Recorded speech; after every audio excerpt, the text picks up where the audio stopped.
यथाचे वसिष्ठापरी ज्ञानयोगेश्वराचे कवी वाल्मिका सारिका मान्य ऐसा नमस्कार माझा सद्गुरु रामदासा। जय जय रघुवीर समर्थ कृपा कटाक्षाची या किरणे मोह समुद्राचे आटणे घडे जले त्या श्रीकृष्णे तयाते। श्री समर्थ प्रभू श्रीराम श्री हनुमंत परमपूज्य सद्गुरू डॉक्टर काका आणि बदलापुरातील सर्व स्थानीय देवता, आपण सगळे बंधू भगिनी सहअध्यायी श्रोते, आपण सगळ्यांना अगदी प्रेमपूर्वक वंदन करतो। चौथ्या सत्रासाठी आपण समर्थांकडे प्रार्थना करूया की श्रोत्या वक्त्याला विषय समजावून द्यावा, त्याच्यासाठी त्यांनी आशीर्वाद द्यावा। पहा, वातावरणच असं झालेलं आहे, जेवणाबद्दल नाही बोलत, एकसारखं जेवण नाही काढणार आहे, वातावरण पावसाळी झालेलं आहे, त्यामुळे एकसारखं आपल्याला नाही तर घरातल्याला डॉक्टरकडे जावं लागतं। डॉक्टर काय करतात, आधी आल्यावर काय होतंय ते स्वतःहून त्यांना अंदाज येतो, कशामुळे होतंय वगैरे काय, मान खाली घालून औषधे लिहून देतात आणि लिहिता लिहिता काय सांगतात, पथ्य सांगतात, तेलकट नाही, आंबट नाही, थंडगार नाही, बरोबर। जणू काही आता आपण ऐकलं की आपल्या सगळ्यांना भवरोग झालेला आहे, हे आधी आपण मान्य करावं। जेव्हा मान्य करतो रोगी, तेव्हाच त्याच्यातून त्याला बरं व्हायची शक्यता असते। भवरोग आता झालेला आहे, समर्थांसारखे डॉक्टर मिळालेले आहेत, पहिल्या 3 सत्रात त्यांनी आपल्याला प्रिस्क्राइब करून दिलेले आहे औषध, प्रपंच नेटका करून फिका कसा करावा, त्याच्यानंतर श्रवणाची गोळी, इथे डॉक्टरांनीच आपल्याला गोळी दिलेली होती श्रवणाची, आणि त्याच्यात त्यांनी प्रिस्क्राइब नव्हतं केलं सकाळी 10 मिनिटं संध्याकाळी 10 मिनिटं, जमेल तेव्हा अखंड श्रवण करा। आणि तिसरं, स्वतःकडे कसं पाहावं, माझ्या आचरणाकडे कसं पाहावं, त्या 3 औषधं आपल्याला मिळाल्यानंतर डिस्पेन्सरी सोडण्यापूर्वी 4थं सत्र हे पूर्ण पथ्य समर्थांनी सांगितलंय। बघा, पथ्य महत्वाचं असतं की नाही, डॉक्टर सगळ्या औषधं लिहून देतात, पण आपलं स्वयंपाकघरच खराब असेल, फ्रीजच गच्च भरून गेलेला असेल, जुनी कोथिंबीर त्याच्यात तशीच असेल, आपलं काय होतं, अन्नातूनच जर बघा औषध चांगलं आहे पण मी पथ्य पाळत नसेल तर बरा कसा होणार। आता मूर्ख लक्षणात सुद्धा समर्थांनी ते लिहून ठेवलंय। थोडक्यात, मला बरं व्हायचंय, मला औषध मिळालंय, आता मला पथ्य पाळणं गरजेचं आहे। या पथ्यासाठी आपण दासबोध अभ्यासार्थी आहोत, हा मेळावा सुद्धा दासबोध हा संदर्भात असला तरी दासबोधा व्यतिरिक्त समर्थांचं जे अफाट साहित्य आहे त्याच्यातले काही परिचय व्हावा या हेतूने आणि समयोचित विषयाच्या दृष्टीने समर्थांचे 5 अभंग आहेत। वेगे माझ्या मना पालटावे, कदाचित हा अभंग आपण सकाळी ऐकला असेल, वेगे माझ्या मना पालटावे असे 5 अभंग 334 ते 339 या क्रमांकावर समर्थांची गाथा म्हणून जे आहे त्याच्यात ते आलेले, आपण ते बघणार आहोत। पहा, हे साधारण अभंग केव्हा लिहिलेले असावेत, आपल्याला माहिती आहे समर्थांनी 12 वर्षाचे असताना लग्न मंडपातून पलायन केलं आणि साधनेला सुरुवात केली। बघा, इतके विलक्षण अभंग आहेत, तासाभरात आपल्याला हे बघता येतात का बघूया आपण, 5 किंवा 3 तरी पाहू की समर्थांना स्वतः खटकणाऱ्या गोष्टी त्यांनी इथे सांगितलेल्या आहेत। समर्थांना अक्षरशः आपण जसं काही गुन्ह्याची कबुली देतो की हो आई हे माझं चुकलं, किंवा काही गुन्हेगार पण असतात ते पोलीस स्टेशन मध्ये जाऊन सांगतात, जणू काही आपल्या सद्गुरूंकडे आता मला सहन होत नाहीये, भडभडून आल्यासारखं त्यांनी, हो माझ्यात ह्या चुका आहेत, माझं मन असं आहे, इतक्या प्रांजळपणे त्यांनी आपल्या गुरूंपाशी मन मोकळं केलेलं आहे आणि आता तुम्ही सावरा असं ते सांगितलेलं आहे। आपल्याला वाटून जातं की आता त्यांनी त्यांच्या गुरूंना रामरायाला हे सांगितलं, मला काय त्याचं। बघा, सगळी जी काही शास्त्र आहेत, वैद्यकशास्त्र असेल, भौतिकशास्त्र असेल, ही सतत बदलत आहे, टेक्नॉलॉजी सतत बदलते। 1500 मध्ये काही होतं, आता 1900 मध्ये काय आहे, अजून काहीतरी शोध लागतील, बदलत राहील। परमार्थशास्त्र हे एकच असं शास्त्र आहे जे वर्षानुवर्ष जसंच्या तसं, अर्ध्या अक्षराचाही त्याच्यात फरक नाहीये। त्यामुळे त्याच्यातल्या जे त्या परंपरेतून गेलेले जे संत आहेत, सत्पुरुष आहेत, त्यांचे अनुभव ही साधकासाठी साधना असते। हा माइलस्टोन आहे। समर्थांना जे आता वाटतंय तसं मला वाटत असेल तर माझी वाटचाल पुढे चांगली होण्याची संभावना आहे, कारण समर्थन नाही वाटलेलं. बरं, समर्थन हे केव्हा वाटलेलं आहे? एक तर्क करता येतो आपल्याला की 12व्या वर्षी टाकळीला गेल्यापासून बघा, आता इथपासूनच समर्थांचे रट्टे बसायला सुरुवात होते. वेगळे माझ्या मनात आले, आपण अगदी विस्ताराने बघणार आहोत. पण माझं जे काही चाललंय ते बरोबर नाही. आता तू काहीतरी लवकर सावर, हे समर्थ कधी सांगताय? 14, 15, 16वं वर्ष असेल असं आपण धरून झालं. 2-3 वर्ष झाला मी अभ्यास करतोय, एवढं घर वगैरे सोडलं, अजून माझ्यात अपेक्षित बदल होत नाहीये. ह्याची त्यांना किती तळमळ आहे हे आपण अभंग बघितल्यावर कळेल. इथेच मला पहिला रट्टा बसतो की माझी साधना, माझा परमार्थाचा अभ्यास काही टाइम बाउंड आहे की नाही. वर्षानुवर्ष 40 वर्ष आमची आरती चुकली नाही. मी 50 वर्ष नाम घेतो आहे. ही खरं खेदाची गोष्ट आहे की इतक्या वर्षात अजून तुझं काम झालं का नाही. समर्थाने इथे अगदी फारच म्हणजे 15-16 वर्षातच प्रॉब्लेम वाटायला लागला त्यांना की मला आता नीट व्हायचंय. आता 1-2 गोष्टी आपण लक्षात घेऊया की जसं आत्ताच्या काळात आपण शिवाजी महाराजांच्या काळातली काही गोष्ट म्हटली, आमची चर्चा चालली होती की तेव्हा म्हणे बाजीराव पेशवे घोड्यावर झोपायचे. आत्ताच्या काळात आपल्याला अशक्य वाटतं. मला अशक्य वाटतं म्हणून ते तसं नव्हतं असं म्हणणं ही आपलीच फसवणूक ठरेल. त्यामुळे असं काही असतं का, असा आपण झटकून तो विचार टाकायला नको. आपल्याला त्या मनोभूमिकेत जावं लागतं, म्हणजे समर्थांना काय वाटतंय हे आपल्याला समजेल. अतिशय कठोर आत्मपरीक्षणाचे हे अभंग आहे. बघा, साधारण आपला विषय आता 3रा विषय तोच होता, पहावे आपणासी आपण म्हणजे काय. अगदी परखडपणे स्वतःचं आत्मपरीक्षण करायचं. आपण करतो का आपलं आत्मपरीक्षण? कॉर्पोरेट मध्ये कसं मानेवर जूज ठेवतात, वर्षाच्या शेवटी रिफ्लेक्शन असतं, त्याच्यावर तुमचं रेटिंग वगैरे असतं की आत्मपरीक्षण करा की तुम्ही काम कसं केलं, म्हणून करतो. पण एक व्यक्ती म्हणून मी माझं आत्मपरीक्षण करतो का? बऱ्याचदा आपण नाही करत. पण आपण दुसऱ्याचं परीक्षण अगदी लगेच करतो. दुसऱ्याचं ऑडिट करायला आपण अतिशय पुढे. ह्याने हे असं वागणं बरं दिसतं का, ह्यांना हे शोभतं का, त्यांनी ते तसं करावं का, यांच्या वयाला हे. आम्ही दुसऱ्याचं समर्थांना बघा सगळं माहितीये. समर्थांची काय उभी आहे? लोक नाना परीक्षा जाणती परी अंतर परीक्षा नेणं. आम्ही बाकीच्या सगळ्या परीक्षण करतो की असं नाही, काय म्हणतात त्याला, घराची सजावट तुम्ही अशी नव्हती करायला पाहिजे, तशी करायला पाहिजे. सगळ्यातलं सगळं येतोय, फक्त स्वतःकडे बघणं नाही. आता का नाही बघणं? एक गंमत सांगतो, खरा प्रसंग आहे, तुमचा विश्वास बसेल न बसेल मला माहिती नाही. काही वर्षापूर्वी मराठी एक कवी अभिनेता आहे, फार प्रसिद्ध आहे. तर एक जण मला सांगत आलं की अरे तो जो कोणी तो अभिनेता आहे त्याला जुळ्या मुली झाल्या बरं का. बरं, तू चपला टाक, मी कपडे बदलून येतो, जाऊया हॉस्पिटलला. नाही नाही म्हणे, हॉस्पिटलला नाही जायचं. मग म्हटलं मला का सांगतो? हे सहज सांगितलं. कशाला? खरंच 5-6 महिन्यांनी दुसरी व्यक्ती, अरे तो मराठी कवी अभिनेता, त्याच्या जुळी मुलं हो म्हटलं, हो झाली ती, खरं बोलावलं नाही त्याने, पण त्यांचे म्हणे बारसं झालं आणि त्यांच्या त्या मुलांची नावं अमुक अमुक. म्हटलं बारशाला मला बोलवलं नाही. नाही, मी तुला सहजच सांगतो.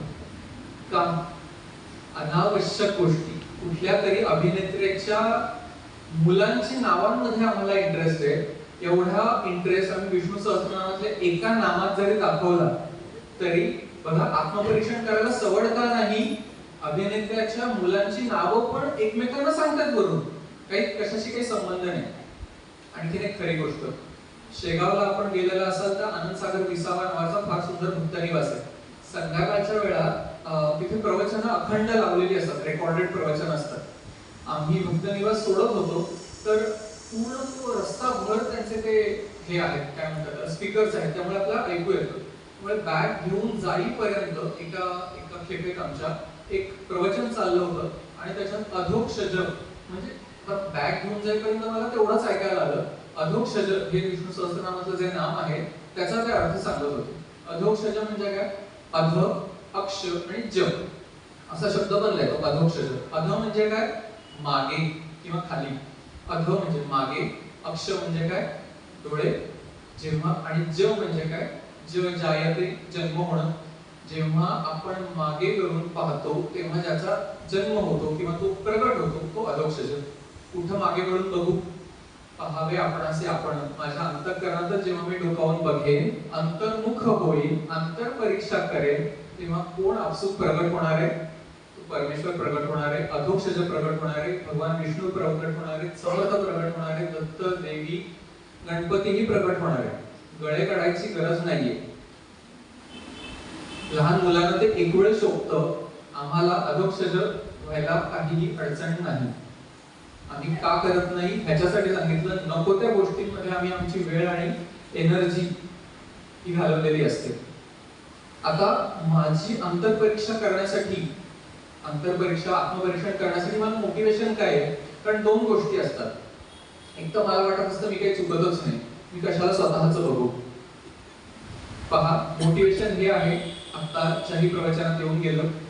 बघा, दोन पाण्याचे ग्लास आहेत, ते बेमालून एकमेकात ते पाणी मिसळून जायचं असेल तर ते दोन्ही पाणी एकाच शुद्धतेचं असणं गरजेचं आहे. नाहीतर तेल आणि पाणी कसं वेगवेगळं दिसतं एकत्र केलं तरी. मला जर माझ्या स्वामींपाशी जायचं असेल, माझ्या सद्गुरूपाशी जायचं असेल, तर ते जितके स्वच्छ आहेत तितकं मीही स्वच्छ होणं गरजेचं आहे. आता ह्या पलीकडे कन्व्हिन्स करू नाही शकत की का आत्मपरीक्षण करावं, का स्वतःच्याकडे त्रयस्थ नजरेने काटेकोरपणे बघावं. कारण हे मोटिवेशन नसेल तर दुसरं काही नाही. स्वामी रामतीर्थ नावाचे होऊन गेले, ते आपल्यासारखेच प्रापंचिक होते, बँकेत नोकरीला होते आणि शेवटी म्हणजे त्यांचा अतिशय विरक्त कल, त्यामुळे लोकांना कळून आलं होतं की रिटायर झाल्यानंतर संन्यास घेणार आहे. म्हणजे स्वामी रामतीर्थ हे नंतरचं नाव, तर तेवढं कळलं. सेंड ऑफचा सेरेमनी होती. सेंड ऑफच्या वेळी प्रत्येकाने त्यांच्या कलिग्सने येऊन तिकडे माईकपाशी गळा काढला की किती हो तुमचं, त्यांचं विसरलं मी नाव, काहीतरी दाक्षिणात्य नाव होतं, किती त्यांचा मोठा त्याग, एवढा ग्रॅज्युटी मिळालेली, कॉर्पसचा फंड, घर वगैरे सगळं सोडून हिमालयात जात आहेत, किती तुमचा मोठा त्याग, किती तुमचा मोठा त्याग. सगळ्या कलिग्सने 15-20 हाच एक सूर लावला. स्वामी रामतीर्थ आले, एकच वाक्य बोलले आणि त्यांनी सेंड ऑफ संपवला. म्हणजे आपण बंधू भगिनींनी सगळ्यांनी माझ्या बद्दल सहानुभूती व्यक्त केली की मी किती मोठा त्याग करतोय, मी फार छोटा आहे हो, मी हे सगळं तुम्ही जे काही सांगितलं, ग्रॅज्युटी, घर, अमुक तमुक, ते सगळं मी देवासाठी सोडतोय. तुमचा त्याग मोठा आहे, तुम्ही देवाला सोडून हे धरून बसलाय. बघा, ज्याची त्याची प्रायोरिटी आहे. मला देव हवा असेल तर ह्या सगळ्या चिंतनाचा आपल्याला फायदा होणार आहे. बघा, जसं म्हटलं तसं आता मूळ 5 अभंगांकडे येऊया. पतित पावना जानकी जीवना, वेगे माझ्या मना पालटावे, हे ध्रुवपद आहे. पुढे 4 चरणांचा अभंग, असे 5 अभंग. आधी ध्रुवपद सोडवायचा प्रयत्न करूया आणि नंतर प्रत्येक अभंगातलं बघूया. आपण वेगी माझ्या मना पालटावे हे चरण आधी घेऊया. त्यातला सुद्धा पालटावे हा शब्द पहिले घेऊया. पालटावे म्हणजे काय? रामा बदल कर. तर बदल कर, 2-3 प्रश्न येतात. का बदल कर, कशात बदल कर? आपल्याला व्यावहारिक जीवनात आता गणपती आले किंवा दसरा, आपल्यालाच वाटतं पडदे फार जुने झाले, नाही 2 वर्ष झाली, ते दुकानात नाही, काही रेव्ह्यू नाही, बदलायला पाहिजेत पडदे. बरं, आपल्याला नाही वाटतं, तो कोणतरी घरातून येऊन सांगतो किती जुने झालेत, बदला जरा. थोडक्यात बदलायचं मोटिवेशन हे एक तर स्वतःहून असतं किंवा बाजूने कोणीतरी सांगितलेलं असतं. आता हा जो बदल करायचा आहे तो स्वतःच्या मनात करायचा आहे, स्वतःच्या वृत्तीत करायचा आहे. पण क्रिया पालटायला हवी असेल तर आधी मनातून क्रियेत जातो आपण. मी आधी ठरवतो मनात अमुक एक गोष्ट करूया, मग ती तशी घडते. म्हणून एक स्टेप आधी आपल्याला दुरुस्ती करायची. आता गंमत आहे बघा की मला वाटतच नाही माझ्यात काही बदल करायची गरज आहे. मी चुकतच नाही, मी बरोबरच वागतो, मी चांगलाच माणूस आहे, वाटतं की नाही? मला वाटतं.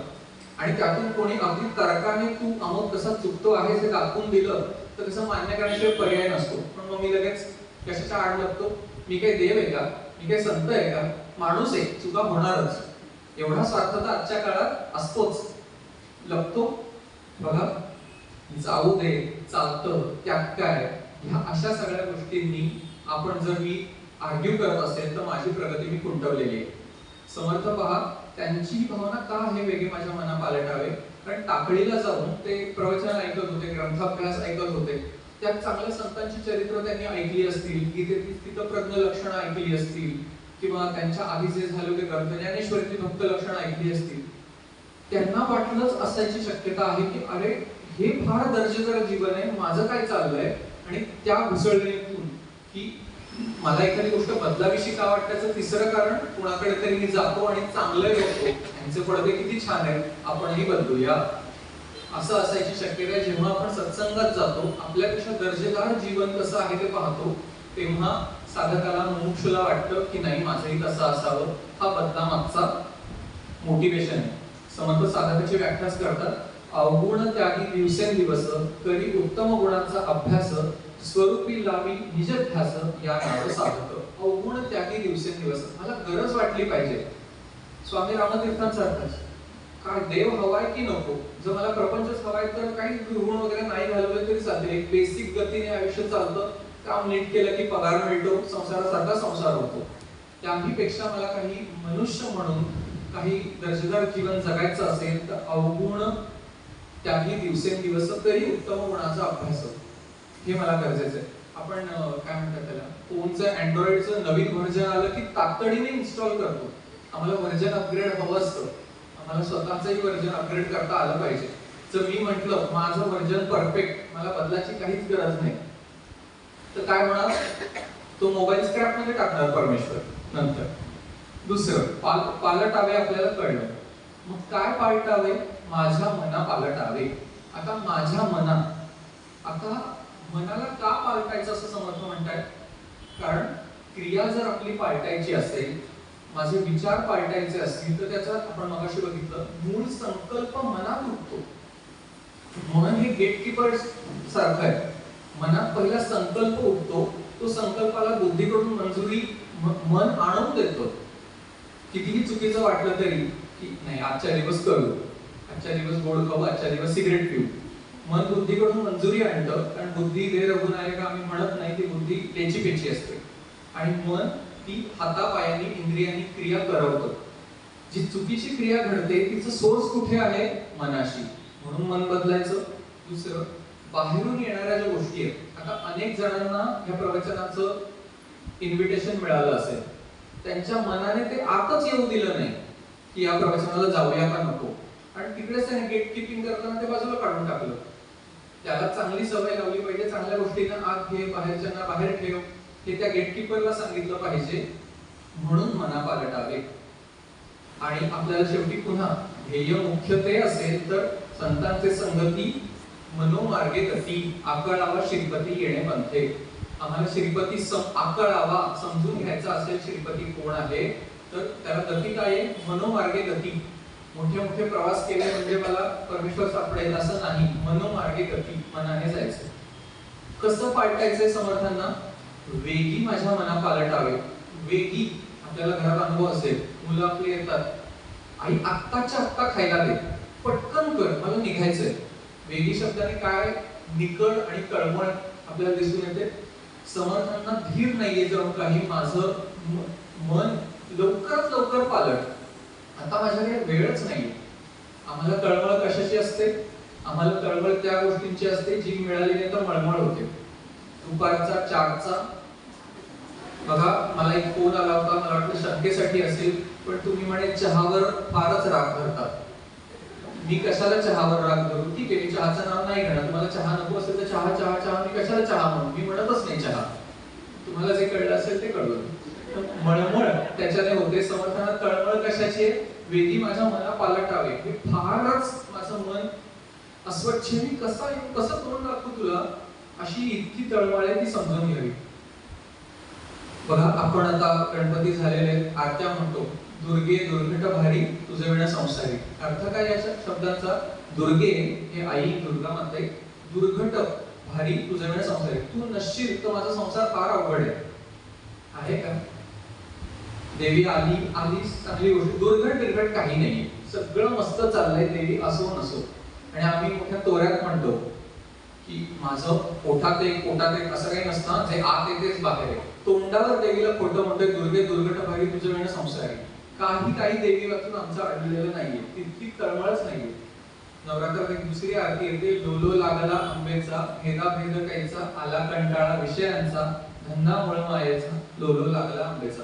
आपण जाऊन ही आरती फार पाहावी की दुर्गे दुर्घट भारी, देवी भक्ताला जितकशी आच लागली पाहिजे ती लोलो लागला आंबेचा आरती जरूर पाहावी आपण.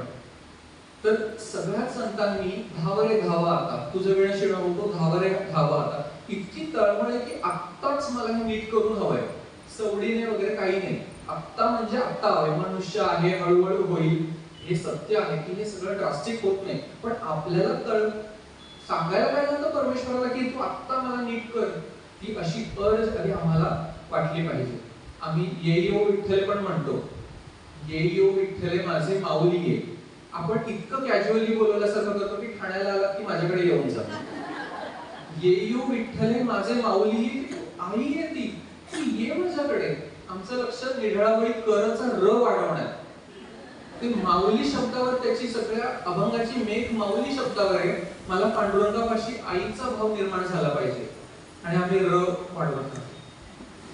आता शेवटचं की दुरुस्त करायचं ते कुणाकडे, पतित पावन जानकी जीवना, त्यांच्याचकडे जाऊन दुरुस्त करायचं. बघा, मी नीट आहे की नाही किंवा मला नीट कोण करून देईल, हे जेव्हा आपल्याला प्रश्न पडतो तेव्हा त्याच्यात एक छोटस उदाहरण देतो. जेव्हा परीक्षा व्हायची, पेपर सुटायचा, तेव्हा आपल्याला मार्क, म्हणजे मला तरी मार्क काढण्यात इंटरेस्ट असायचा की किती साधारण मला मार्क मिळतील 80 पैकी. तर त्याला दोन पर्याय, एक तर मला वाटायचं हा हे माझं उत्तर बरोबर आहे, त्याला 5 मार्क धरले, अमुक अमुक अमुक करून आपण टोटल काढायचं. दुसरा, मी माझ्या मित्राला विचारायचो, काय रे तुझं याचं उत्तर किती आलं, तो म्हणायचा 25 सेंटीमीटर. माझं पण 25 सेंटीमीटर, चला 5 मार्क धरले. पेपर तपासून आल्यावर काय व्हायचं, साइन कॉस थिटाची त्याचीही व्हॅल्यू चुकलेली असायची, माझीही व्हॅल्यू चुकलेली असायची, दोघांना मिळायचा भोपळा.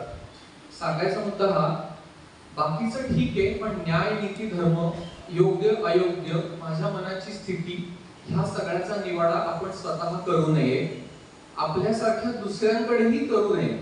कारण काय, तुमच्या माझ्यासारख्या ग्राम्यपणे उघड्यापाशी म्हणत नाही मी इथे, पण दोघंही आपण एकाच लेवलचे दूषित आहेत. माझे मित्रमैत्रिणी, नातेवाईक, त्यांची बुद्धी दूषितच असते. एकदा काय झालं, बसने जात होतो, तर पुढच्या दरवाजाने मी चढलो, त्यामुळे कंडक्टर मागे होते. माझं स्टॉप येईपर्यंत तिकीट काढता नाही आलं, पैसे हातात होते पण काही कारणाने काढता नाही आलं. मी उतरून गेलो, असं कसं तरी वाटत होतं की आपण फुकट प्रवास केला. बाय द वे, फुकट काही घेणं हे पाप आहे. श्लोक पण सांगेल मी तुम्हाला संस्कृतात, हे पाप सांगितलंय फुकट घेणं. माझ्याही मनात आलं की अरे आपण फुकट घेतलं. माझ्या एका ताईला मी म्हटलं की अगं असं असं झालं, काय करू, तर ती 72, ती म्हणाली काय हरकत नाही, एवढा टॅक्स भरतो पालिकेला आपण, एवढे खड्डे असतात, आणि ती कंडक्टरची चूक होती, त्यांनी यायला पाहिजे होतं. हो बरोबर आहे तुझं, सगळं तिने मुद्दे बरोबर सांगितले, एवढा पालिकेला टॅक्स भरतो, काही सेवा नाही, वेळेवर आली होती का बस नाही, हे सगळं म्हणून तू फुकट प्रवास करणं योग्य आहे असा निर्वाळा तिने दिला. सांगायचा मुद्दा हा, मित्राचा सल्ला घेतला तर आपण आयुष्यात असेच चुकत राहू. वास्तविक तिने सांगायला हवं होतं जे काही पैसे आहेत ते देवळात पेटीत नेऊन ठेव, पण आम्हाला असे सल्ले मिळतात का, नाही. त्यामुळे कुणाकडे जावं पेपर तपासायला, शिक्षकांकडे जावं, आणि तेच आपल्याला नीट करू शकतात. कोंडलेकर महाराजांचं एक वाक्य आहे की ज्याची बुद्धी स्थिर झाली आहे त्याच्या म्हणण्याप्रमाणे वागावं. ज्याची बुद्धी स्थिर झाली, आणि म्हणून आपल्या सद्गुरूंकडे जावं, संतांकडे जाऊन आपल्याला दुरुस्त करून घ्यावं. गुरुदेव रानड्यांनी त्यांच्या श्री गुरूंना लिहिलेल्या पत्रात एक छान लिहिलं, मी काय चुकतो आहे हे कळल्याने मला फारच आनंद होणार आहे. माझी चूक दाखवण्यास आपल्याखेरीज कोण समर्थ आहे. माझे अपराध पोटात घालून माझी चूक दाखवावी आणि मला सत्संग मिळण्यासाठी पात्र करावे, असं गुरुदेव रानड्यांनी लिहिलं. पहिली ओळ झाली आपली, त्याच्यात पहिल्याच म्हणजे अभंगातली पुढची ओळ, वैराग्याचा लेश नाही माझे अंगी, बोलत असे जगी शब्दज्ञान. समर्थान स्वतःबद्दल काय काय खटकतंय बघा, की वैराग्याचा लेश नाही माझे अंगी. लेश म्हणजे काय, लेश मात्र म्हणतो ना आपण, अगदी किंचित, माझ्यात किंचितही वैराग्य नाही, ही समर्थांना खटकणारी गोष्ट आहे. किंचित वैराग्य कशाला हवं, वैराग्य म्हणजे काय, सोपी व्याख्या, ध्येयाच्या आणि कल्याणाच्या आड येणाऱ्या गोष्टींबद्दल प्रेम नसणे. मला परीक्षेत चांगले मार्क मिळवायचे, त्याच्या आड येतंय माझं मोबाईल आणि खेळायला जाणं, त्याच्याबद्दल थोडं तरी प्रेम कमी असणे. का गरजेचं आहे, मार्क हवे तर थोडं तरी घरात बस, थोडं तरी खेळणारा आवर, तर अभ्यास होईल आणि होईल, पुढे मार्क मिळतील. वैराग्य का गरजेचं आहे, अगदी सोप्या शब्दात समर्थ म्हणतात वैराग्याचा लेशही माझ्यात नाही. आता लेश का म्हणतात, दोन गोष्टी, एक तर अगदीच पूर्ण वैराग्य म्हटलं तर कोणीच यायचं नाही, की थोडं तरी बाळगा, असं त्यांचा सांगायचा मुद्दा आहे. आणि दुसरं, आपल्याला एक म्हण माहिती असेल मराठीतली, तो संस्कृतातला खरं न्याय आहे, आपण जातीवाचक उल्लेख टाळून असं म्हणूया, वाटसरूला गेली ओसरी, वाटसरू हातपाय पसरी. म्हणजे काय, वाटसरूला घरात थोडीशी जागा गेली, त्याने पसरलं. आमच्या चित्तात भगवंताला एवढी तरी जागा फट तरी द्या घुसायला, त्याचं इतकं कर्तृत्व आहे की तो पूर्ण हातपाय पसरेल. बरोबर. आम्हाला वैराग्याची का गरज आहे हे आपल्याला लक्षात येतं. एक छोटीशी गंमत करू. त्याच्यावर काय लिहिलंय, वाचता येतं काय? श्रीराम समर्थ. आता ह्याच्यावर काय लिहिलंय वाचता येतं? पुढे बसणाऱ्यांनी तरी थोडंफार काहीतरी. ह्याच्यावर पण श्रीराम समर्थ लिहिलंय. आता म्हणजे मी लिहूनही मला आठवत नाही, इथे समर्थ दिसतंय, श्रीराम समर्थ इथे पण लिहिलंय. मला सांगा, आणि अजून भरपूर आहे काय काय ह्याच्यात, की ट्रम्पने टॅरिफ वाढवल्याचं पण लिहिलंय. तर मुद्दा असा आहे, ह्या दोन पैकी तुम्हाला कुठला कागद आवडला? हा का आहे? स्वच्छ आहे, एक आपल्या मनाची प्रतीक म्हणून हे आणलेलं आहे. आम्ही फार ते गाणं आवडीने म्हणतो, अंतरी माझ्या वास करील श्रीराम. कुठल्या अंतःकरणात श्रीराम वास करेल? उजव्यावाल्या. आमचं अंतःकरण असं गच्च भरून ठेवलं अनेक विषयांमध्ये. टॅरिफच्या जोडीला एक श्रीराम, अनेक विषयांमधली किंचित जागा श्रीरामाला दिली आहे. आणि अंतरी माझ्या रात्रंदिन तो वास करील श्रीराम, जागा आहे का त्याला वास करायला? कुठं वास करेल? आम्हाला आमचं अंतःकरण असं व्हायला हवं असेल तर ह्या सगळ्या अभंगांचं आपल्याला चिंतन करावं लागेल. आपल्याला समजलं की वैराग्य का हवं, कारण मनात जर इतके सगळे विषय असतील तर त्यांच्या पूर्तीसाठी आपली सगळी एनर्जी लागते. मग जे मुख्य ध्येय विषय आहे त्याच्यासाठी एनर्जी, आपल्याला वेळ आणि एनर्जी, मनाची एनर्जी कुठून मिळणार? सदा सर्वदा मोकळी वृत्ती राहो, असं समर्थांचा श्लोक आहे. की मोकळी वृत्ती म्हणजे ही मोकळी वृत्ती आहे, त्याच्यात एक रामच राहतो आणि व्यवहारही होतो. व्यवहार काही राहिल्याशिवाय होत नाही. आपल्याला एक लक्षात घेतलं पाहिजे की ज्यांच्या बाबत मी गुंतलेलो आहे त्या सगळ्या गोष्टींना आपापली गती आहे. काय टॅरिफ कमी व्हायचं, जीएसटी वाढायचं, कमी व्हायचं, ते आपापल्या गतीने होत राहील. मला त्यांचा जितका आवश्यक म्हणून गोष्ट आहे तेवढाच आतमध्ये आपण ते घ्यायचंय. बाकी अनावश्यक विचार, मुलांची नावं काय ठेवली ऍक्टरने, हे असल्या अनावश्यक अनुत्पादक शब्द छान आहे, म्हणजे श्री गुरूंचे अनुत्पादक, ज्याचं उत्पादन काही होणार नाहीये माझ्या आयुष्यात, फरक पडणार नाहीये, किमान अशा गोष्टींना तरी आम्ही दूर ठेवलं पाहिजे. विषयी वैराग्य उपजले, तयासीच पूर्ण ज्ञान झाले, मणी टाकीताची लाधले राज्य जेवी. मग तो दृष्टांत देतात. इमॅजिन करा, हातात भाजीची पिशवी आहे आणि काहीतरी रस्त्यात मला चकाकणारं दिसलं म्हणून मी उचललं. काय होता? काचेचा तुकडा. मला वाटलं किती मोठा, किती छान.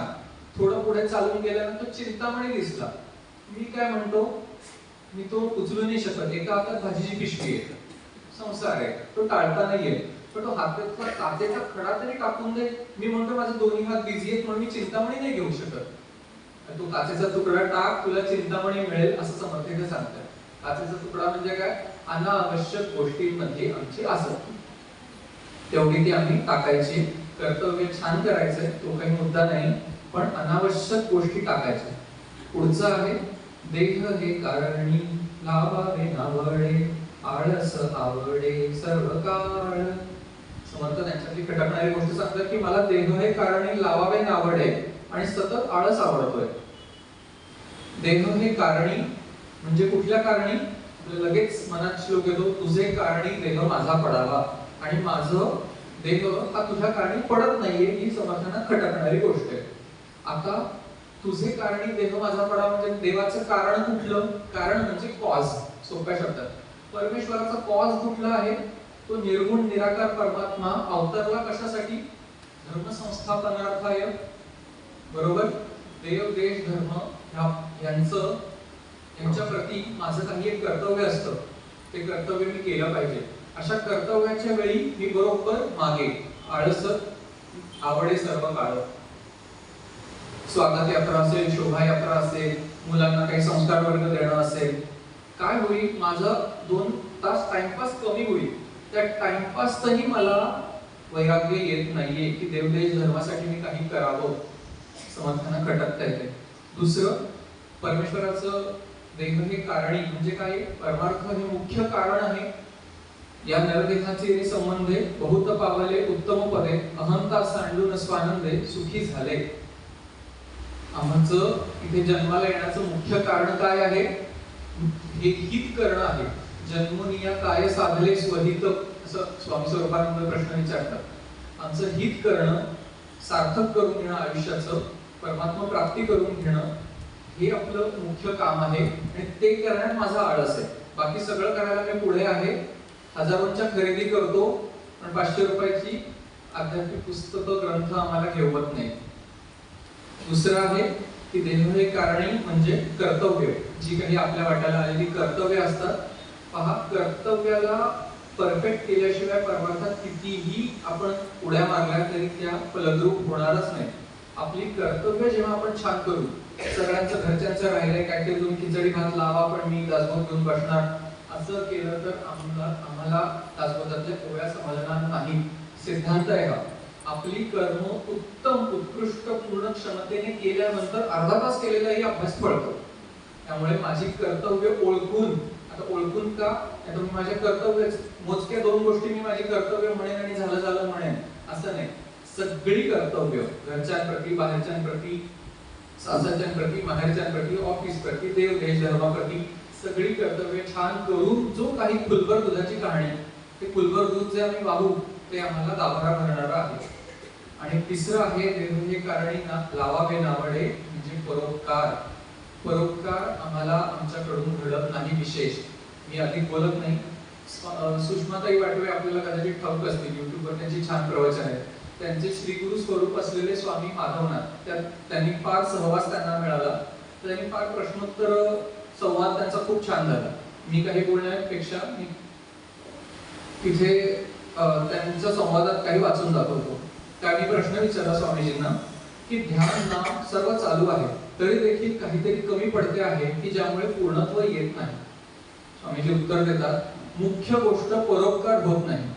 येथे भगिनी आहेत, सुविद्य आहेत, उदंड संपत्ती आहे, 3-3 तास साधना करतात पण इतक्या निराश हताश असतात. कारण काय, आपण जर साधना करतो तर आनंदात असायला पाहिजे पण नाही. त्याचे कारण परोपकार नाही. 1 दिडकी सुद्धा मी खर्च करत नाही. मला कोणाशी काय करायचं, माझे आहे ते मी खाते असं त्या म्हणतात. ध्यान नाम करणारी ही मंडळी पण परोपकार नाही, दुसऱ्याच्या दुःखाकडे दुर्लक्ष, दुसरा सुखी व्हावा अशी इच्छाही नाही. आपण फक्त सुखी असावे. बहुतेक लोकांची हीच वृत्ती असते. थोडं मोठं उत्तर आहे पण मी कट करतो. शिवाजी महाराजांनी सबंध राज्य दिले, खरोखरीच ते महान पुरुष. समर्थांनी ते राज्य परत केले, ते आणखीन एक महान पुरुष. हे असल्याशिवाय ज्याला स्वास्थ्य म्हणतात ते मिळणार नाही. आपल्याला दुसऱ्यासाठी कधी आपण भूक सहन केली आहे का, दुसऱ्यासाठी कधी पावसात भिजलोय का, दुसऱ्यासाठी काही पैशांची, दुसऱ्यासाठी म्हणजे दुसरे नातेवाईक आपल्या कोंडाळ्यातले नाही, त्रयस्थ व्यक्ती तिच्या मदतीला आम्ही कधी गेलोय का, शरीराला काही तोशीस लावली आहे का. आपलं काय असतं, आधी सगळं स्वतःचं बघा मग दुसऱ्यांचं मदतीला जा. हा मग कधी येतो का, हा मग कधी येत नाही. शिवाजी जन्मावा शेजारच्या घरात म्हणून तो आजवर जन्माला आला नाही, शेजारच्यांनी पुढच्या शेजाऱ्यांना ढकलून दिले. आम्ही परोपकार जराही करत नाही, कुणाच्या मदतीला निरपेक्ष धावून जात नाही. धावून जाणं म्हणजे काय, संपत्ती दिली, रक्ताचं पाणी केलं, 15 तास दिले असं नसतं. छोटासा लेश मात्र सुद्धा दुसऱ्याचं भगवत मदत करायला आम्ही जात नाही तर आमचं चित्त शुद्ध होणार नाही. आणि पहिल्या चरणाचा समारोप पहिल्या अभंगाचा, रामदास म्हणे लाज तुझी तुझ कोण पुसे मज अनाथांची. बघा, चुकत असले, चुकीची कबुली देतात समर्थ, तरी इतका कॉन्फिडन्स आहे की माझी लाज तो धरेल. आम्हाला आहे का, रामाने माझी लाज धरावी इतकाही कॉन्फिडन्स मला नाही. बघ, हा पहिला अभंग झाला.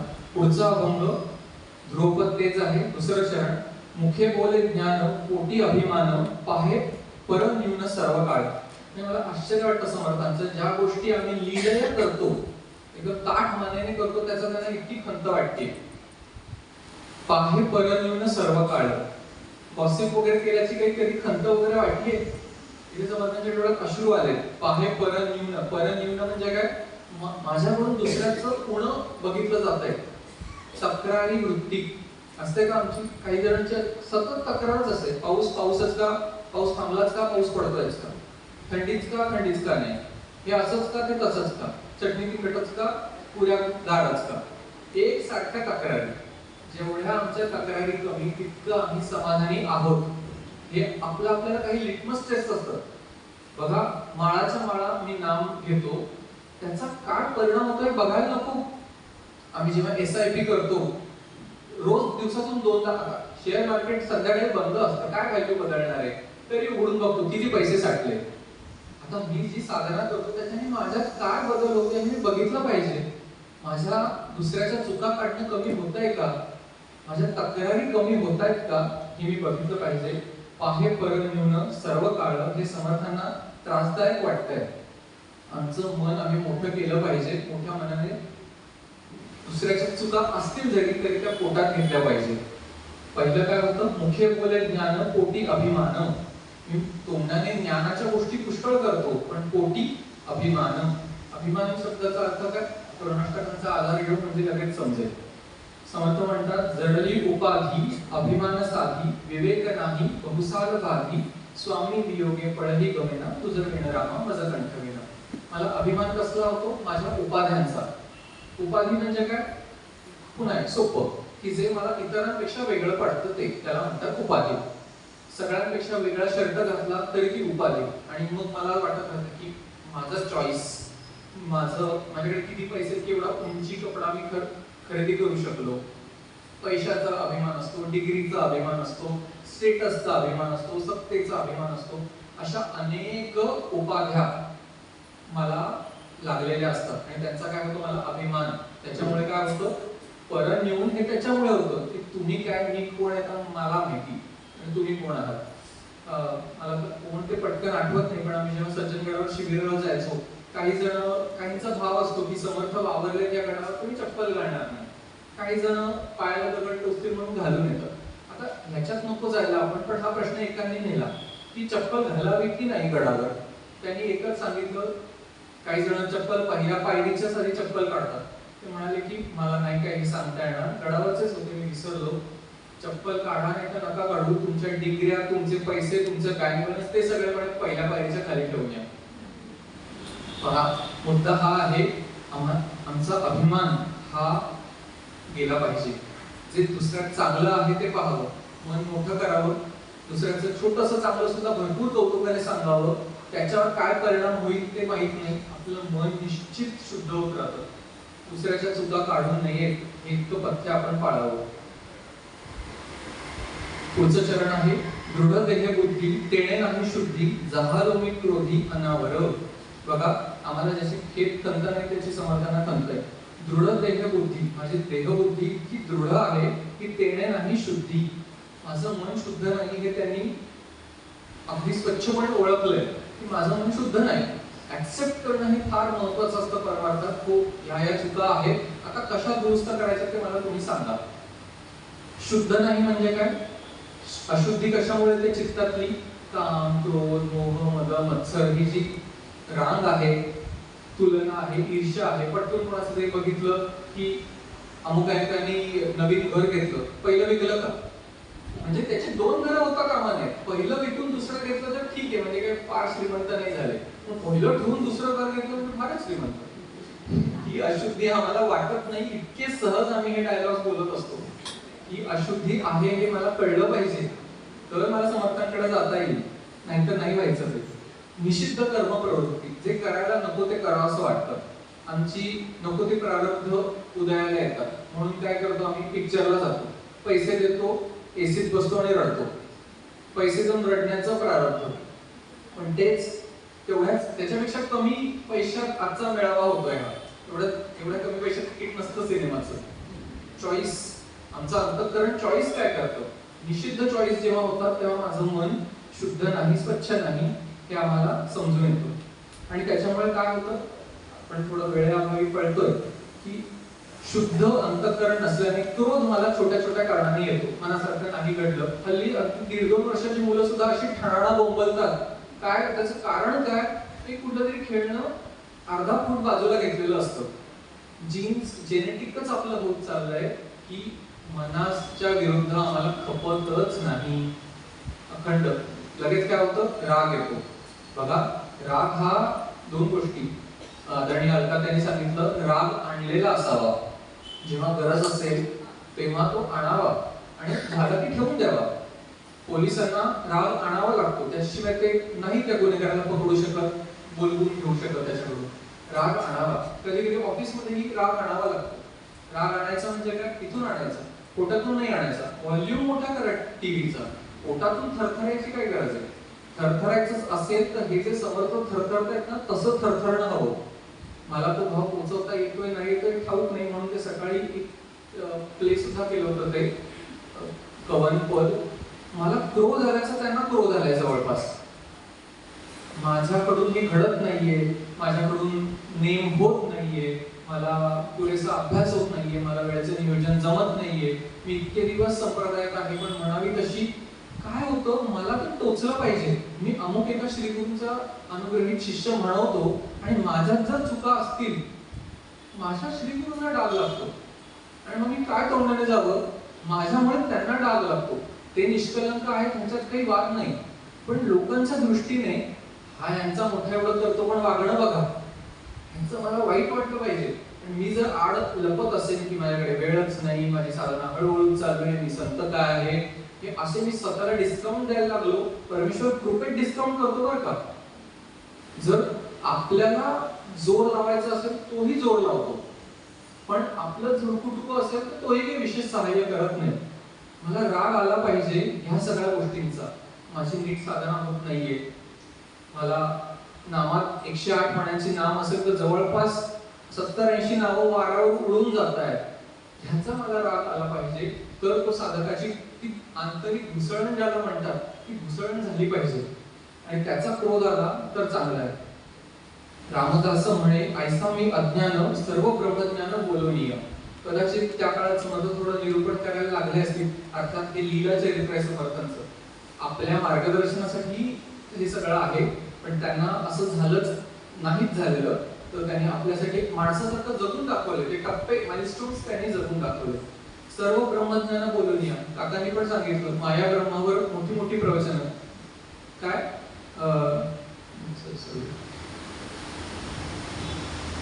ब्रह्मसत्यम जगन मिथ्या. मगाशी माझं 2 मिनिटं मोबाईल सापडत नव्हता. जगन मिथ्या भरपूर मला जाणवलं. जगन मिथ्या मुखे बोले ज्ञान अशी काहीतरी बोली आहे ती, पण सर्व ब्रह्मज्ञान बोलवणीय. असं समजणं वाईट वाटते की मी बोलतोय टमाटमा, बोलतोय ज्ञानाच्या गोष्टी, पण तसं आत नाहीये, हे त्यांना खंत वाटते. पहा, हे सगळं रामदास म्हणे, ऐसा मी अज्ञान, ही अगदी म्हणतो ना लहानपणाची भूमिका घेतलेली आहे आणि म्हणून ते समर्थ पुढे झालेले. मी अज्ञानी आहे हे मला मान्य करता आलं पाहिजे, तर मला दुसऱ्याकडून घेण्याची माझी वृत्ती दिसेल. कोणात काय चांगलं आहे मी कधी दिसेल, मी कमी आहे हे कळल्यावर. मीच मोठा म्हटलं कोणी कितीही छान बाबू. माऊलींची ओळी सुंदर, म्हणून थोरपण पराची सांडीजे, व्युत्पत्ती अवघी विसरीजे. जो मोठेपणा आहे ज्या कशाचा तो सांडून ठेवा, व्युत्पत्ती आगावी विसरीजे. थोडक्यात आगाऊपणा शहाणपणा बाजूला ठेवा. जरी जगा घाकुटे होईजे, जेव्हा सगळ्यांमध्ये लहानपणा घेशील तरी जवळीक माझी. लहान मूल आणि त्याची आई आणि आजी असे समोर आले, आजी कोणाला पटकन जवळ घेते? नातवाला नातीला जवळ घेते. धाकुट लहान व्हावं, परमेश्वर मग जवळ घेतो. तिसरा अभंग, पतित पावना जानकी जीवना, वेगे माझ्या मना पालटावे. आता काय आणखीन एक स्वतःची तक्रार करताय की मन हे चंचल न राहणे निश्चळ, निरूपणी पळ स्थिराविना. पुन्हा स्वतःच्या मनाला अगदीच ओळखून त्यांनी सांगितले, मन हे चंचल न राहे निश्चळ. माझं मन इतकं चंचल झालेलं आहे की ते जरा स्थिर राहत नाहीये. विशेषतः कुठे स्थिर राहत नाहीये? निरूपणी पळ स्थिराविना. प्रवचनात निरूपणात स्थिर राहत नाही. आपण हा विषय बराचसा झालेला आहे की स्थिर का राहत नाही, कसं राहत नाही, त्यामुळे ते स्किप करून आपण एक वेगळं जो मुद्दा आहे तो बघू. बघा, मी जेव्हा ऑफिसचं काम करतो पूर्ण कॉन्सन्ट्रेशनने करतो. मूव्ही बघायचा असेल 10-15 वर्षापूर्वी बघितलेला 2-2.5 तासाचा सिनेमा आत्ताही मी ती पटकथा अगदी जशीच्या तशी सांगू शकतो. पण अलकाताई काय बोलल्या ह्याची 2-3 वाक्याच्या वर मला सांगता नाही येणार. ठाण्याला पोहोचेपर्यंत तर तेवढाही नाही येणार. ते सगळं लक्षात राहतं. ऑफिसचे 2-2 वर्ष आधीचे प्रोजेक्ट सगळे लक्षात राहतात. इथलंच का नाही राहत लक्षात? सोपं आहे, त्याची तितकी मला निकड वाटत नाही, आवड वाटत नाही म्हणून. हे मला कधी व्हायचं माहितीये का, जेव्हा शास्त्रीय संगीत वगैरे लहान होतो तेव्हा शास्त्रीय संगीताचं दिसायचं, तर सगळ्यांप्रमाणे मीही म्हणायचो की काय करताय. आता लहान होतो, चुकीचंच होतं पण लहान होतो. मोठं झाल्यावर मला लक्षात आलं की ठीक आहे, मला अजूनही शास्त्रीय संगीत कळत नाही, आवडतं हे वेगळं मुद्दा. पण आता मला कळतं की ह्यात काही लोक अशी आहेत की त्यांना ते कळतंय आणि त्याच्यात त्यांना दर्दी रसिक म्हणतात. तसं मी जर ते शिकलो तर मलाही ते आवडेल. सांगायचा मुद्दा हा की मला आता आवडत नाहीये म्हणजे ते कंटाळवाणं आहे असं नाही. ऍबस्ट्रॅक्ट चित्र पण अशीच, ते कळतच नाही चित्र काय काढलंय, पण दर्दी लोकांना कळतं. एवढे 2 दृष्टांत पुरे. समजून काय घ्यायचंय आपल्याला, मला याची आवड लागली तरी काय चाललंय हे मला समजेल. एक वेळ मला शास्त्रीय संगीत नाही कळलं, नाही प्रॉब्लेम. ऍबस्ट्रॅक्ट चित्रकला नाही कळली, नाही प्रॉब्लेम. हे जर मला नाही आवडलं ना तर खरंच आहे प्रॉब्लेम, तर निश्चित आहे. थोडं ऐकावं. बघा, आपल्याला एखाद्या गोष्टीचं प्रेम कधी लागतं, नवीन सिरियल सुरू झालेली असते. कोण आपल्याला तीळ तांदूळ आणून देतं की आज 8:30ला या आणि बसा, ही सिरियल खूप छान आहे बघा, ऐका. स्वतः ठरवतो. 4 एपिसोड झाल्यावर वाटतं किती छान सिरियल आहे, अख्खी आपण बघून काढतो. मुद्दा असा की सहवासाने प्रेम लागतं. एकदा सहवास घडला की आपल्याला प्रेम लागतं आणि गोडीसारखं आपण चिकटतो. प्रसिद्ध ओवी आहे की का जे या मनाचे एकनिके, जे देखील गोडीची या ठाया सोके, म्हणून अनुभव सुखाची कवतिके दारिद्र्य जाळीचे. त्या मनाला एखाद्या गोष्टीची आवड लागली की लागली, म्हणून तिला चांगल्या गोष्टीचीच त्या मनाला आवड लावावी. आवड लागेपर्यंत त्याच्या सहवासात राहावं. सहवासात राहिलं की आपल्याला प्रेम येऊन जातं. आणि निरूपण का आपल्याला आवडावं, आता आपण दिवसभरात अनुभव घेतोय. इतक्या चांगल्या गोष्टी संतांशिवाय आम्हाला कोणी नाही सांगणार आहे. बाकीच्या शेअर मार्केटच्या टिप्स जे देतात त्यांच्याकडे जावं. टॅक्सचं मार्गदर्शन घेण्यासाठी त्या क्षेत्रातल्या मोठ्या व्यक्तीकडे जावं. तसं काय चांगलं, काय वाईट, जीवनात काय केलं पाहिजे ते त्या क्षेत्रातल्या मोठ्या व्यक्तीकडे जावं. ते आम्ही जायला नको का? इतकं संतांचे शब्द म्हणजे कसे असतात, पुढा स्नेह पाझरे, मागा चालती अक्षरे. अक्षरांच्या आधी प्रेम येतं, शब्द पाठी अवतरे, कृपा आधी. संतांचे शब्द नंतर येतात, कृपा आधी येते. एवढा आमच्या कृपेसाठी त्यांनी लिहून ठेवलेलं आहे, त्याचा आम्ही लाभ घेतला पाहिजे, त्याच्यात रमलं पाहिजे. गंमत अशी आहे की आमचं का होत नाही निरूपणी पळस फिरावे नाही, का होत नाही मनाचं चांचल्य. पुन्हा जे आपण हा कागद बघितला ना तेच आहे. इतकी प्रायोरिटी अनेक दुसऱ्या गोष्टींना असते की तितका पुरेसा जोर मिळत नाही आम्हाला तिथे द्यायला. एक छान मी चैतन्य महाराज देगलूरकरांकडून एक प्रसंग ऐकला होता की संत साहित्याचा अभ्यासक म्हणून ते एक व्यक्ती त्यांच्याकडे गेली, तो तर्क वगैरे करणारी व्यक्ती. तो म्हणे की महाराज एक गोष्ट सांगा की आपल्याला माहिती आहे वाल्या कोळ्याची गोष्ट की नारद मुनींनी सांगितलं की तू राम राम म्हण, पण त्याला म्हणता येईल. तो म्हणतो की मला राम म्हणताच येत नाहीये. मग नारद मुनींनी काय सांगितलं, मरा मरा म्हण. तर ती व्यक्ती प्रश्न विचारायला आली होती. बघा किती पंचायती बघितली की असं कसं असू शकतं महाराज, जरा लॉजिकली विचार करा की ज्याला मरा मरा म्हणता येतात, म्हणजे म आणि रा ही अक्षर उलटी घेता येतात, त्याला सुलटी कशी नाही घेता येणार. म्हणाल की बाबा बरोबर आहे, लॉजिकला याला काहीच उत्तर नाही, भाषाशास्त्रातही याला काही उत्तर नाही. ज्याला मरा म्हणता येतं त्याला राम म्हणता आलं पाहिजे. पण बाबा ह्याला उत्तर एकच देतो, मरा म्हणायला पुण्य नाही लागत, राम म्हणायला पुण्य लागत. बघा दिवसभरात आठवून बघा, रा आणि म ही 2 वेगवेगळे अक्षर दिवसभरात आपण अनेक वाक्यांमध्ये म्हणतो. मग आज रात्री कुठली भाजी, म आणि रा वेगवेगळा आला, एकत्र येताना किती मारामाऱ्या बघा. राम शब्द आमच्या येतो का? सोपं उत्तर आहे, राम म्हणायला पुण्य लागतं. तसं आम्ही थोडं शुद्ध पुण्य आमचं जमवलं पाहिजे, तर आम्हाला इथली ओढ लागेल आणि आमचं जे काम आहे ते होईल.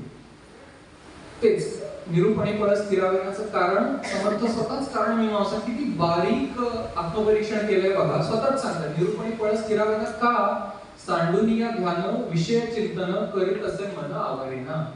माझं का निरूपणात लक्ष लागत नाही तर सांडूनिया ध्यान, मी इथे ध्यान द्यायचा प्रयत्न करतो पण ते का होत नाही, विषय चिंतन, माझं लक्ष विषयांकडे आहे. बघा विषय म्हणजे काय, आपल्या पाचही ज्ञानेंद्रियांनी जे जे आपल्याला अनुभवास येतं, जे आपण खाऊ शकतो, बघू शकतो, ऐकू शकतो, त्याला म्हणतात विषय. हे विषय कशासाठी आहेत, वैराग्याचा विषय आधीच त्याच्यासाठी झाला. ह्या सगळ्या विषयांमध्ये आमचं काय होतं तर आम्ही रमतो, रंगतो आणि रेंगाळतो. आता घरी जाऊन आम्ही सत्र कशी झाली ते माहित नाही, काटदऱ्यांचं श्रीखंड छान होतं. श्रीखंड हा विषय खायचा आहे, तो पोटात ठेवायचा आहे, तो आम्ही डोक्यात ठेवतो. डोक्यात ठेवायचा विषय टाकूनच देतो. हे असे उफराटे धंदे आमचे चाललेले असतात. रेंगाळतो. दुपारी 1 वाजता खाल्लेल्या श्रीखंडात आम्ही आता किती रेंगाळू ज्याने पाहावं. काटदऱ्यांचं श्रीखंड रेंगाळतो. सांडूनिया ध्यान विषय चिंतन, हे आमच्या डोक्यात भलतेच विषय इतके प्रॉमिनंट झालेले आहेत की तेच आम्हाला आठवत राहतात आणि अशा मोक्याच्या क्षणी आम्हाला ते आठवत नाही. याला कारण काय आहे, जे गीतेत उत्तर दिले भगवंतांनी तेच, वैराग्येन अभ्यासेन तु कौंतेय वैराग्येन च गृह्यते. अभ्यास आणि वैराग्य हेच त्याच्यावरचं उत्तर आहे. बघा या विषयात हा खरंच रमण्यासारखा आहे का, असा कुठला विषय आहे की जो आपल्याला पूर्ण तृप्ती देऊ शकेल. कितीही खाल्लं तरी परमनंट तृप्ती आपल्याला होते का. कितीही छान मोठी महागडी वस्तू घेतली, गाडी, मोबाईल, साडी, जे काय असेल, ती घेतल्यानंतर मला तेव्हा वाटतं की हे मला आयुष्यात मिळालं ना की पास. ते मिळाल्यावर त्याचं मग ओसरायला लागतं आणि नवीन काहीतरी येतं. आमची तृप्ती कधी होतच नाही आणि कुठल्याच विषयात इतका ताकदच नाही की ते आम्हाला परमनंटली सुखी करू शकेल. आणि कितीही बघा, एक गोष्ट सांगतो म्हणजे मला फार बोलायला नको. एक नवीन लग्न झालेलं जोडपं होतं, गावाकडून मुंबईत आलं आणि नवरा बायको दोघंच आले. गावाकडची जी मुलगी हुशार होती, ती म्हणाली की उद्यापासून ऑफिसला जायचं तर तुम्हाला डब्याला काय करू, तर तो म्हणाला की बघ तुला काय वाटेल ते कर. ती म्हणाली लग्नाचा फार गोडगोड झालाय, तिखट करते काहीतरी. किती म्हणजे स्वतःहून ओळखणारी म्हणतोडी बायको, भावा, तर तिखट कर, काय पिठलं भाकरी करते. चांगलं आहे, पिठलं भाकरी चांगला मेनू आहे वा. दुसऱ्या दिवशी पिठलं भाकरी करते, डबा घेऊन जातो आणि पहिला दुसरा दिवस आहे लग्नाचा, त्यामुळे त्या गाईडलाईन्स नुसार प्रचंड कौतुक करतो की पिठलं भाकरी म्हणजे वा वा छानच झाली. बरं ते झालं. दुसरा दिवस, आज काय करू डब्याला, बरं तू सांग, मी भाकरी पिठलं करू का. दुसरा तिसरा दिवस आहे लग्नाचा, भाकरी पिठलं असं कर. डबा उघडतो, झुणका भाकरी पिठलं भाकरीच असते आपली. पुन्हा घरी आल्यावर गाईडलाईन्सच्या नुसार कौतुक होतं. तिसरा दिवस, आज काय करू डब्याला, बघ तू काय करते, बेसन भाकरी करू का. बघा प्रेमापोटी, गाईडलाईन्स पोटी किती दिवस तो मुलगा तरी, बघा नावं वेगवेगळे, झुणका भाकरी, पिठलं भाकरी, भाकरी पिठलं, बेसन भाकरी, शेवटी आहे ते पिठलं भाकरीच. हे विषय सुद्धा शेवटी विषयच आहे.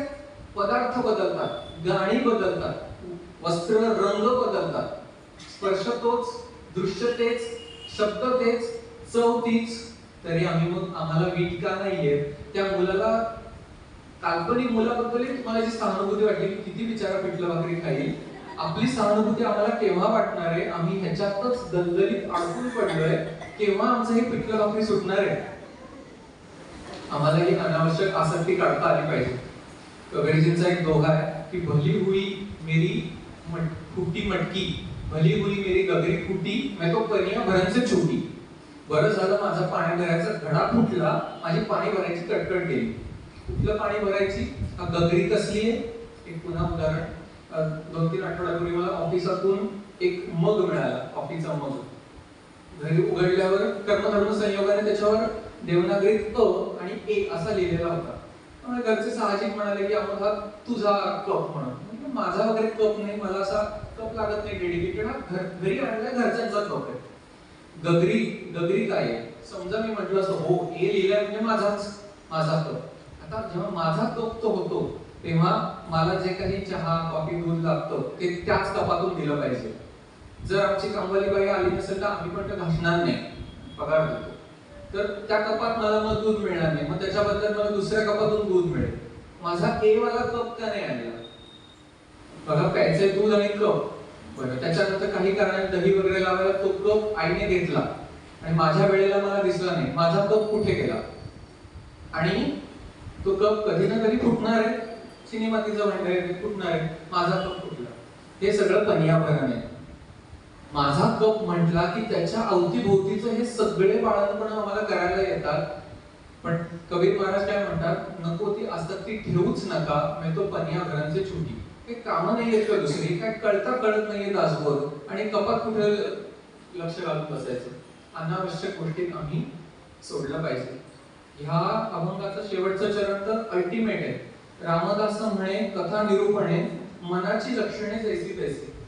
समर्थ म्हणतात की मी असा भाव त्याच्यातून प्रतीत होतोय की आजवर मी इतकी प्रवचन ऐकली, निरूपण ऐकली. रामदास म्हणे, कथा निरूपणे मनाची लक्षणे जैसी तैसी. माझ्या मनात काहीच फरक पडत नाही. मला आहे काही खेद खंत या बाबतीत, किती प्रवचनं केली, किती प्रवचनं ऐकली, तरी माझ्या मनात अपेक्षित बदल घडत नाही याची मला काहीही खंत नाही. समर्थांना ती वेळेत खंत आहे. कॉर्पोरेट मध्ये टर्म आहे स्मार्ट म्हणून, स्मार्ट SMART, त्याचे काही काही शब्द आहेत. त्यात टी म्हणजे टाइम बाउंड. कुठलीही ऍक्टिव्हिटी स्मार्ट असली पाहिजे, म्हणजे ती टाइम बाउंड असली पाहिजे. आमचा परमार्थ थोडासा सकाळी सुरुवातीला विषय झाला, टाइम बाउंड असला पाहिजे. समर्थ म्हणतात 3-4 वर्ष झाली मी, उदाहरणार्थ 3-4 वर्ष झाली किती निरूपण ऐकतोय, आतापर्यंत माझं काम का नाही झालेलं, अशी जेव्हा खंत लागते तेव्हा समर्थ घडतात, हे आम्हाला समजलं पाहिजे. आमच्यात मी जर नाम घेत असेल, प्रवचन ऐकत असेल, स्वाध्याय सोडवत असेल, जे काही परमार्थ प्रांतात मी जे करतो त्याची परिणती म्हणून माझी शांती, तृप्ती, समाधान, आनंद, निर्भयता वाढलं पाहिजे. परमेश्वराचं नाम आहे, अखंड तो माझ्या सोबत आहे आणि मी कशाला ना कशाला घाबरतो, मिसमॅच आहे, हे असं कॉन्ट्राडिक्टरी वर्तन आमचं नसावं.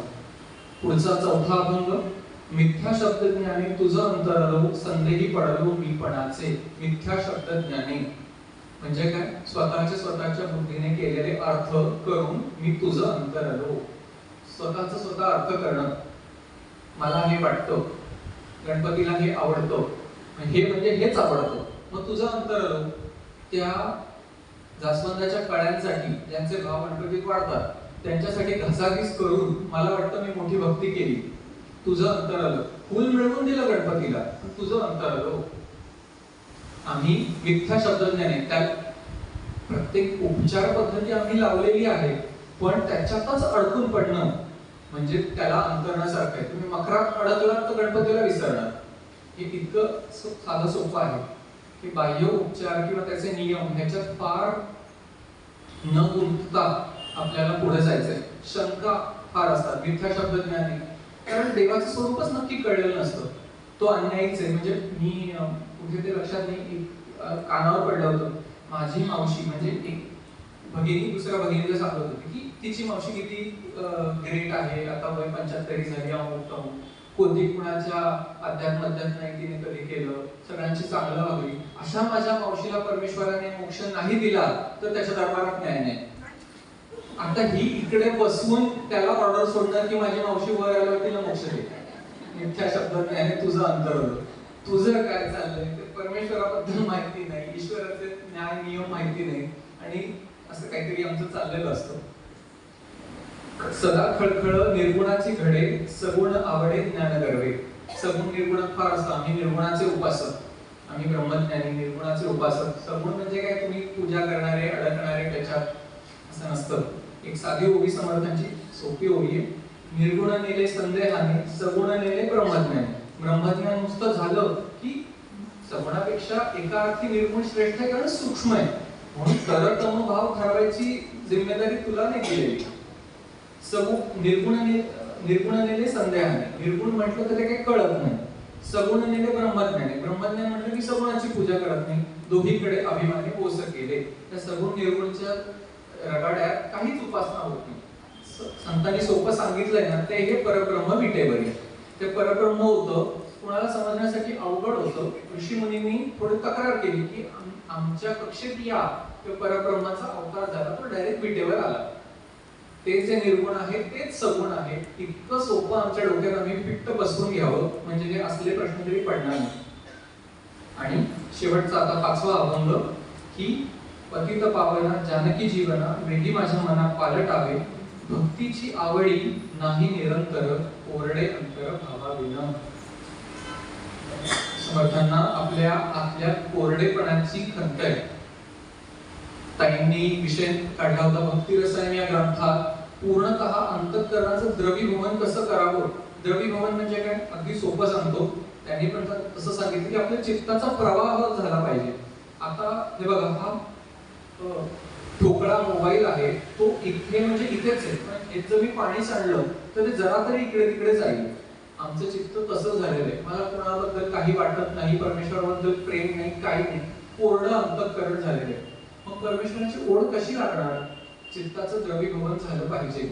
आरत्यांचा वगैरे हेतू कशासाठी आहे की जरा तो मृदुंग वाजला, टाळ वाजला की आतून आपल्याला वाटतं, पण तेव्हा आमचा भाव आम्ही तयार करून घ्यावा आणि टाळ मृदुंग नसतानाही तो तसाच कसा येईल हा अभ्यास करावा. त्याच्यासाठी मग दुर्गे दुर्गट भारी याचा मला अर्थ थोडा कळला पाहिजे. सबाई अभ्यंतरी तू एकदत्त. आरती म्हणायला छान आहे, पण मला ह्या काही आवडतात आणि ह्या काही आवडत नाही. मग तो इथल्या दत्तांना काय करू. मग आम्ही सोयीस्कर त्यांच्या दत्त नाही कसा कसा मांडायचं. आमच्या वागण्यात हे आलं पाहिजे की सबाई अभ्यंतरी, आत बाहेर, सासरच्यांमध्ये माहेरच्यांमध्ये, बॉस मध्ये, सगळ्यांमध्ये दत्त आहे हे आम्हाला कळल्याशिवाय माझं चित्त मऊ होणार नाही. मला यांच्यावर खूप चिडायचं आहे, पण त्यांच्या दत्तने म्हटल्यावर जरा तरी माझं मन आवरेन, शब्द सौम्य करेन, जे 10 वाक्य बोलणार होतो ती 2 वाक्य बोलेन, काहीतरी माझ्यात बदल घडेल. हे असं द्रवीभवन आमचं झालं पाहिजे. एक समर्थांची फार मुख्य ओवी आहे की ही लक्षणं माझ्यात आली पाहिजेत.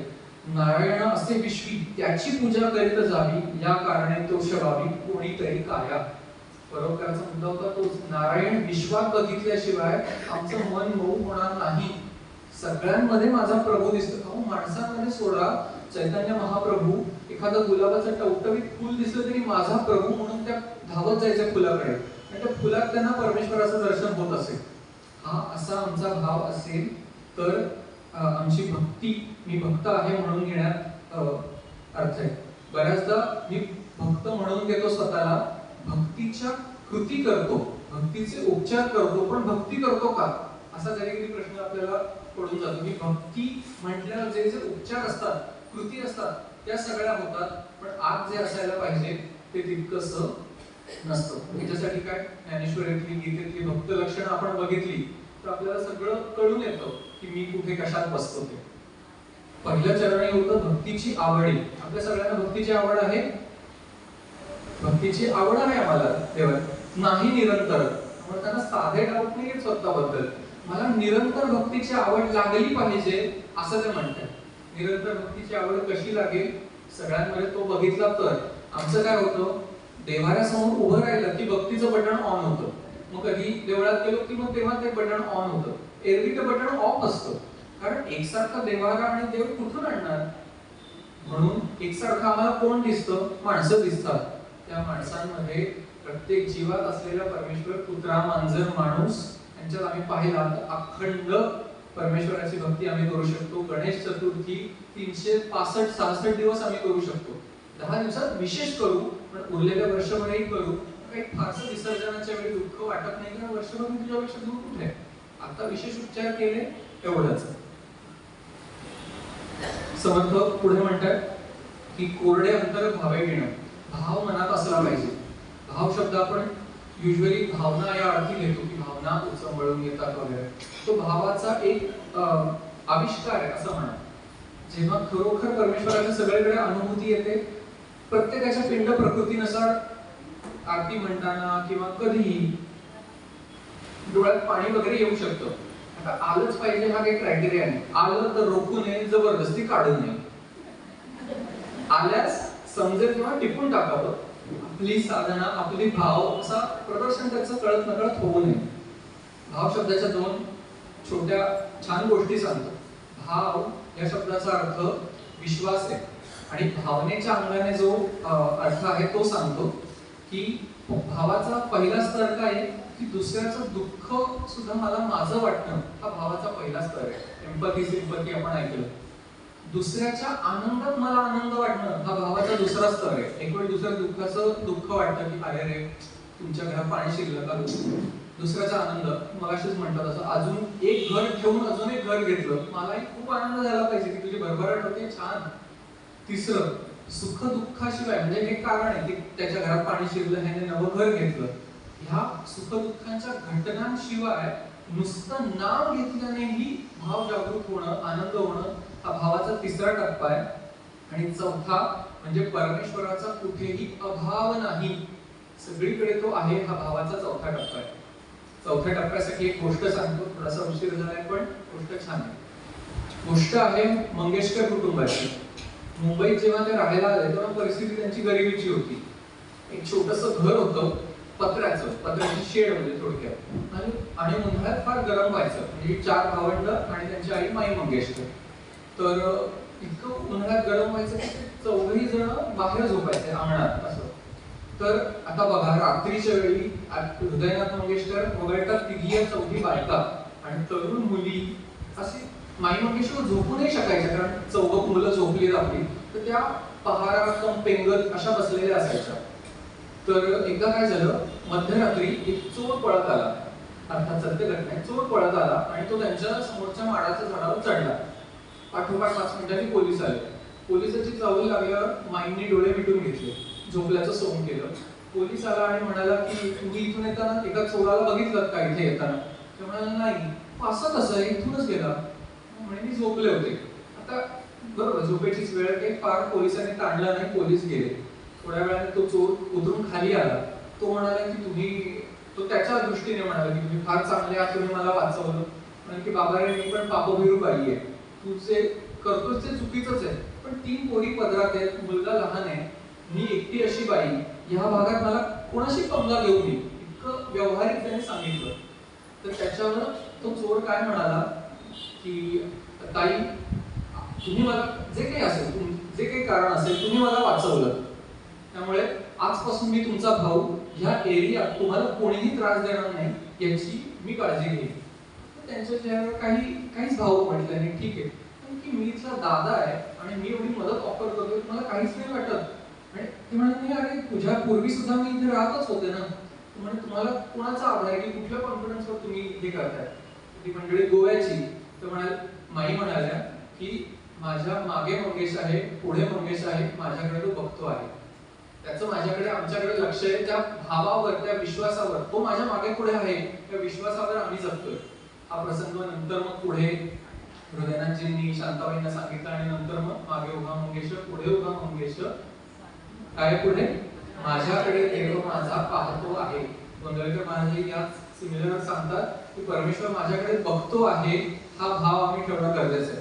पण जेव्हा मी कळायला लागतं ना आता इथून प्रवचनातून घरी गेल्यावर मला कळलं की परमेश्वर माझ्याकडे बघतोय. मग मी हे कपडे काढून तिथंच तर टाकू नाही शकणार. ऑफिस मधून घरी आल्यावर काय कुठेतरी टाकली. हे कपडे 2-2 दिवस खुर्चीवर पडलेले आहेत. गडबड आली जबाबदारी घेतली की अशा गडबडी होतात पण त्या हिताच्या असतात. अखंड तो माझ्याकडे बघतोय म्हटल्यावर माझ्या डोळ्यातूनही तो बघतोय. मग मी मोबाईलवर काय बघावं जे माझे श्रीगुरु बघू शकतील तेच मी बघेन. माझे श्रीगुरु ऐकू शकतील माझ्या कानातून असंच मी ऐकेन असंच बोलेन. बघा जबाबदारीचा परमार्थ ह्याला म्हणतात. तो माझ्याकडे बघतोय आणि आता माझं वर्तन कसं असलं पाहिजे मानवी तर जबाबदारी नाही तर कोणी पट्टी घेऊन येणार नाही का कसंही वागायला. माझे मितूपण गेले नाही देवा काय करू ठेवा संचिताचा. शेवटचं चरण आहे की माझं मितूपणाची झाली बोलवण कोणाची एका जनार्दनी. माझं मी आणि तू मस्त चालू आहे. तू तसा मी असा हे माझं हे तुझं काय माझी मितूपणाची बोलवण नाही झाली. आमचं हे असंच असतं. टाळ मृदुंग माझ्याकडे टाळ मृदुंग चाल माझ्याकडे अर्थ तुमच्याकडे. प्रभाते मनी राम चिंतित जावा. कुणी ज्यांनी श्लोक लिहिला त्यांनी मानलं काय त्याच्यात मितूपणाची बोलवण माझी झाली पाहिजे. केव्हा होईल मी आणि तू हा भेद केव्हा जाईल अभेद दृष्टी येईल तेव्हा.